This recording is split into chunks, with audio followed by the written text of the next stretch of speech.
12 माह माज महला पंजवां घर चौथा एको सतगुर प्रसाद। किरत करम के विछड़े कर कृपा मेलो राम। चार कुंट दह दिस प्रमे थक आए प्रभ की साम। तेन दुदै ते बाहरी कितै न आवै काम।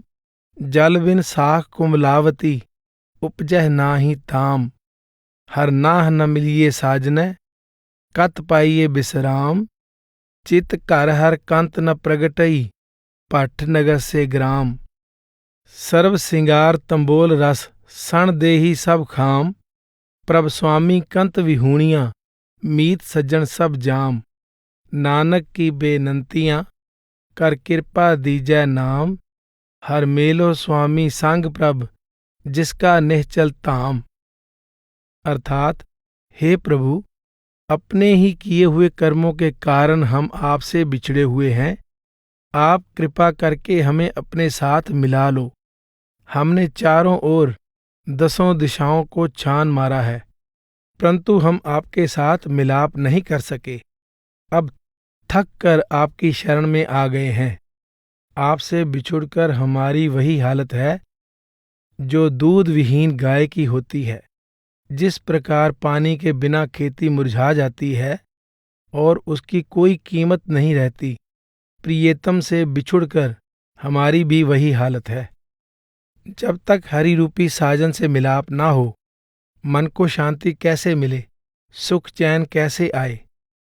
जिस शरीर में आत्मा का हरि रूपी पति प्रकट नहीं हुआ, वह शरीर भट्ठी के समान है। और जिस संसार रूपी नगर या ग्राम में उस शरीर का निवास है, वह भी भट्ठी के समान है। प्रभु रूपी प्रियतम से बिछड़ी हुई जीवात्मा रूपी स्त्री के देह सहित सारे हार श्रृंगार झूठे और बेकार हैं, और उसके द्वारा भोगे जाने वाले सब रस या स्वाद भी कच्चे और झूठे हैं। प्रियतम के वियोग में तड़प रही आत्मा को मित्र तथा संबंधी यमदूतों के समान दुखदायी प्रतीत होते हैं। हे स्वामी, हे प्रभु, नानक की प्रार्थना है कि आप कृपा करके उसे अपना नाम बख्श दें और अपने साथ मिलाकर अपने अविनाशी धाम का वासी बना लें। किरत कर्म के विछड़े कर कृपा मेलो राम। चार कुंट दह दिस प्रमे थक आए प्रभ की साम। यहाँ गुरु साहिब 4 आध्यात्मिक सिद्धांतों की ओर संकेत कर रहे हैं। 1. जीवात्मा अपने पिछले जन्मों के कर्मों के कारण प्रभु से बिछुड़ी हुई है। 2. हर जगह परमात्मा की खोज कर लेने के बावजूद यह उसके साथ मिलाप नहीं कर सकी। 3. यह थक कर परमात्मा की शरण में आ गई है। 4. यह परमात्मा के आगे प्रार्थना करती है कि वह इसे बख्शकर अपनी दया द्वारा अपने साथ मिला ले। यदि परमात्मा इंसान की बुद्धि और प्रयासों द्वारा मिल सकता तो कोई भी उसके वियोग का दर्द ना सहता। परमात्मा की प्राप्ति मनुष्य की कोशिश पर नहीं, बल्कि परमात्मा की दया पर निर्भर है। तेन दुदै ते बाहरी कितै न आवै काम। जल बिन साख कुमलावती उपजै नाहि दाम। हर नाह न मिलिए साजनै कत पाइए बिसराम। जित घर हर कंत न प्रगटई पठ नगर से ग्राम। सर्व सिंगार तंबोल रस सण देही सब खाम। प्रभ स्वामी कंत विहूणियां मीत सज्जन सब जाम।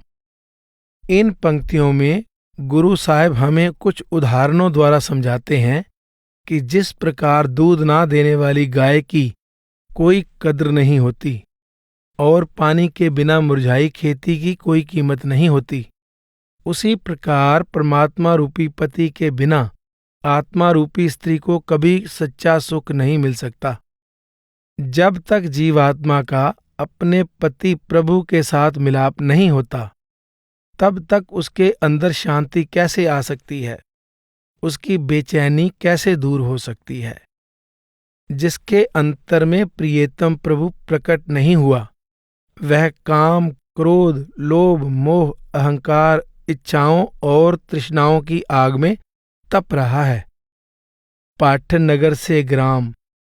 प्रियतम प्रभु से मिलाप के बिना जीवात्मा के लिए यह शरीर भट्ठी के समान है और यह संसार भी भट्ठी के समान है जिसमें इस शरीर का निवास है। पति से बिछड़ी स्त्री को चाहे सुंदर गहनों और कपड़ों से लाद दो, उसका चाहे कितना ही हार श्रृंगार कर दो और उसे चाहे 36 प्रकार के व्यंजन खाने के लिए दे दो, उसे कभी शांति नहीं मिलती। अपने पति के बिना उसे मित्र और संबंधी भी यमदूतों के समान डरावने और दुखदायक प्रतीत होते हैं।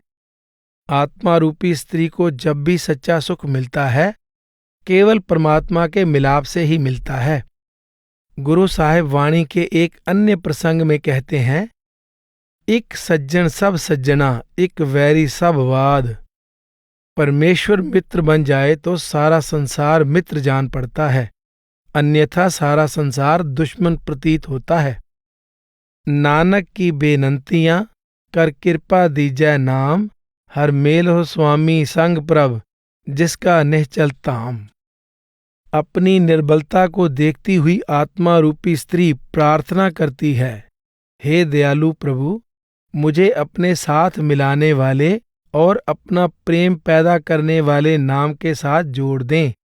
हे मेरे स्वामी, मुझे इस नाशवान संसार की भटकन से छुड़ाकर अपने अविनाशी धाम में ले चलें, ताकि मेरा जन्म जन्मांतरों का भटकना समाप्त हो जाए और आपके स्थायी संग से मुझे परम गति प्राप्त हो जाए।